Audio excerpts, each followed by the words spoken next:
नमस्कार, आगळीवेगळी रेसिपीमध्ये तुम्हा सगळ्यांचे मनापासून खूप खूप स्वागत आहे। आज आपण इथं कुठल्याही प्रकारचे केमिकल न मिसळता मँगो फ्रुटी कशी करायची ते बघतोय। बाहेरून जशी मँगो फ्रुटी आपण विकत आणून पितो त्यामध्ये भरपूर साऱ्या प्रमाणात केमिकल प्रिझर्वेटिव्ह असते। बाहेरची मँगो फ्रुटी शरीरासाठी अशी आरोग्यदायी नसते, तर ही मँगो फ्रुटी आपण घरच्या घरी कमी साहित्यात बनवू शकतो। एकदम केमिकल फ्री आहे, नेचरल रंगाची आहे, यामध्ये कुठल्याच प्रकारचा रंग मिसळत नाही आणि चवीलाही खूप छान लागते। तर तुम्हाला सुद्धा ही रेसिपी शिकायची असेल, चॅनलवर जर नवीन असाल, अजून सबस्क्राइब केलं नसेल तर पटकन सबस्क्राइब करा आणि त्याचबरोबर बेल आयकॉन हिट करून ऑल सिलेक्ट करा। उन्हाळ्याचे दिवस आहे, तुम्ही ही मँगो फ्रुटी पहिल्याच प्रयत्नात शिकसाल, लहानापासून मोठ्यापर्यंत आवडीने ही पितील। तर तुम्हाला त्यासाठी व्हिडिओ शेवटपर्यंत बघावा लागेल, अजिबात कुठे स्किप करू नका। चला तर मग मस्त आपण थंडगार अशी मँगो फ्रुटी बनवायला लगेच सुरुवात करूया। तर इथे बघा माझ्याकडे असे छान पिकलेले 2 आंबे इथे मी घेतले आहे। आंबे निवडताना कसे निवडायचे तर ते छान असे पिकलेले असावे, त्यावरती असे सुरकुत्या पडलेल्या अशा बघा, यावरती अशा सुरकुत्या पडलेल्या आहे। तर इथे मी हे हापूस आंबे घेतलेले आहे। आंबा पिकलेला आहे हा कसा ओळखायचा तर याचा स्मेल घेऊन बघायचा, खूप छान स्मेल येत आहे तर तो आंबा पिकलेला आहे। हे आंबे मी सर्वात आधी स्वच्छ 2-3 वेळा पाण्याने धुवून घेतले आहे आणि इथे एक तोतापुरी कैरी घेतली आहे। तुम्ही कुठल्याही प्रकारची कैरी घेतली तरी चालेल। कैरी आणि आंबे 2-3 वेळा पाण्याने स्वच्छ धुवून घेतले। आता आपल्याला आंबे आणि कैरीवरची साल काढून घ्यायची आणि नंतर याच्या फोडी करायच्या आहे। बघा आता इथे सगळ्यात आधी मी गॅसवर कढई ठेवली आहे, त्याचबरोबर इथं कैरीच्या आणि आंब्याच्या फोडी करून घेतल्या, आपल्याला या कढईमध्ये घालून घ्यायचे आहे। आता यामध्ये आपल्याला अर्धा ग्लास पाणी घालून घ्यायचं आहे आणि हे व्यवस्थित असं मिक्स करून घ्यायचं। तुम्ही कुकरमध्ये शिजवायला घेत असाल तर कुकरमध्ये 2 शिट्ट्या काढून घ्यायच्या, झाकण ठेवून मंद आचेवर आपल्याला कैरीच्या फोडी आणि आंब्याच्या फोडी 10 मिनिटासाठी शिजवून घ्यायच्या आहे।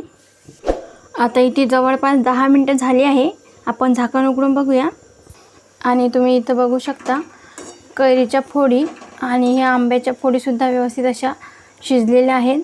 बघा इथं एक कैरीची फोड आहे, ती पटकन अशी मॅश होते, व्यवस्थित अशी शिजलेली आहे। आंब्याच्या फोडीचा इथं असा पल्प झाला आहे आणि कैरीच्या फोडीसुद्धा व्यवस्थित शिजलेला आहे। आता आपण गॅस बंद करूया। तर इथं हे कैरीचं आणि आंब्याचं मिश्रण मी थंड करून घेते।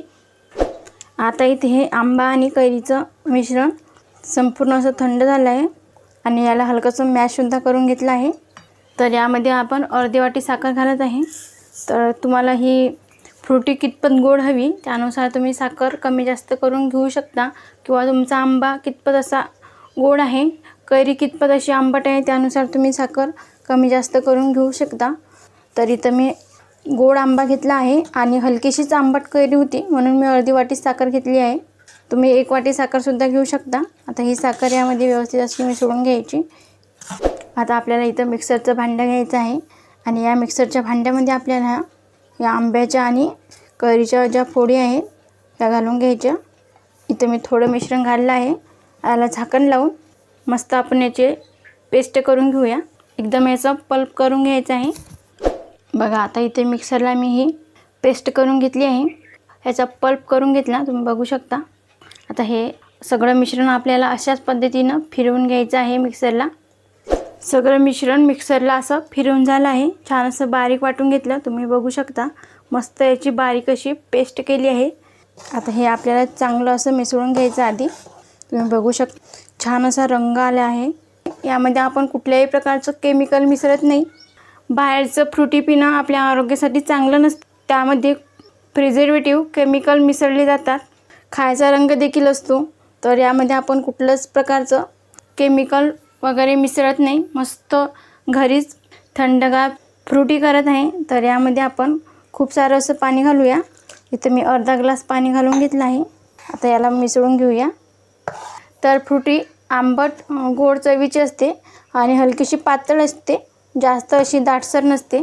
तर याला आपण हलकंसं पातळ करून घेऊया। आणखी यामध्ये मी थोडं पाणी घालून घेते। तर यामध्ये मी टोटल 1 ग्लास पाणी घालून घेतलं आहे आणि तुम्ही याची कन्सिस्टन्सी बघू शकता, बघा याप्रमाणे झाली पाहिजे। जास्त असं थिकसुद्धा नाही आणि जास्त पातळसुद्धा नाही, मध्यम कन्सिस्टन्सीप्रमाणे ही फ्रुटी अशी बनवायची। आता यामध्ये असे खूप सारे आईस क्यूब घालायचे। बघा इथे मी आईस क्यूब घालून घेतले आहे। आता आणखी याला आपण मिसळून घेऊया। घरच्या घरी मस्त अशी मँगो फ्रुटी बनवून तयार होती।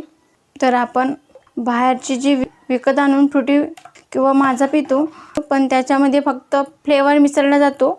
आपण यामध्ये कुठलाच प्रकारचा रंग वगैरे काहीच मिसळला नाही, तरीही छान ही मँगो फ्रुटी बनवून आपली इथं तयार आहे। आता लगेच सर्व करूया। तुम्ही बघू शकता मस्त पिण्यासाठी उत्तम आहे। घरच्या घरी स्वच्छ हाताने केलेली ही मँगो फ्रुटी आहे। तर आपण लगेच सर्व करून घेऊया।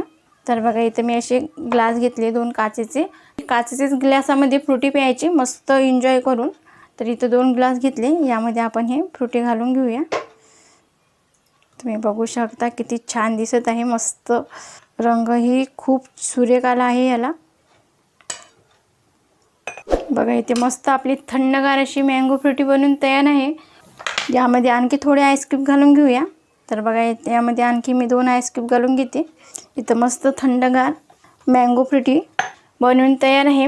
अजिबात यामध्ये कुठल्याच प्रकारचे केमिकल किंवा रंग मिसळला नाही आहे, मस्त नॅचरल ही मँगो फ्रुटी बनवून तयार आहे। आता तुम्ही सुद्धा मँगो फ्रुटी घरीच बनवून उन्हाळ्याच्या दिवसामध्ये नक्की प्या। आता तुम्ही बाहेरची मँगो फ्रुटी पिणं विसरून जासाल आणि अशीच घरच्या घरी तुम्ही अगदी सोप्या पद्धतीने ही मँगो फ्रुटी पिऊ शकता। उन्हाळ्याच्या दिवसामध्ये शरीराला थंडावा लागतो, आपल्याला यावेळेस खूप अशी तहान लागते, थंड पिण्यासाठी काही ना काही लागतंच। तर मग ही मँगो फ्रुटी घरीच बनवून तुम्ही पिऊ शकता। तुम्ही सुद्धा एकदा रेसिपी करून बघा। कमेंटमध्ये सांगायला विसरू नका की रेसिपी कशी झाली ते। तुम्हाला जर आजचा हा व्हिडिओ आवडला असेल तर लाईक करा, जास्तीत जास्त तुमच्या फ्रेंड फॅमिलीसोबत शेअर करा। तसेच आगळीवेगळी रेसिपीला सबस्क्राईब करायला विसरू नका आणि त्याचबरोबर बेल आयकॉन हिट करून ऑल सिलेक्ट करा, जेणेकरून मी छान छान रेसिपी अपलोड करेल त्याचे नोटिफिकेशन तुम्हाला येऊन जाईल। आज वेळात वेळ काढून तुम्ही संपूर्ण रेसिपी बघितल्याबद्दल तुम्हा सगळ्यांचे मनापासून खूप खूप धन्यवाद। अशी छान छान रेसिपी तुम्ही सुद्धा बनवून खात जा।